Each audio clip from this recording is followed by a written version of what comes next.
ए हम तोहसे पूछिले सुर सरी गंगा काहे तोहरे ढबरल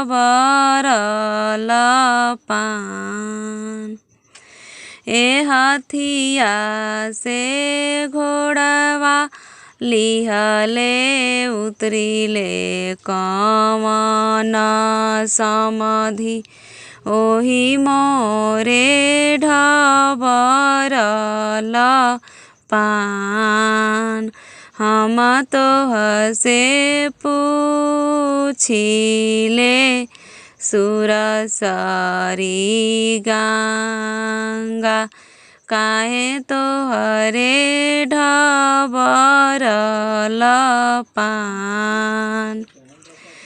ए अलकिया पलकिया लेके उतरिले दुलारू दुलहा ओही मोरे ढबरल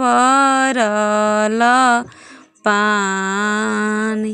हम तोहसे पूछिले सुर सरी गंगा काहे तोहरे ढबरल पानी।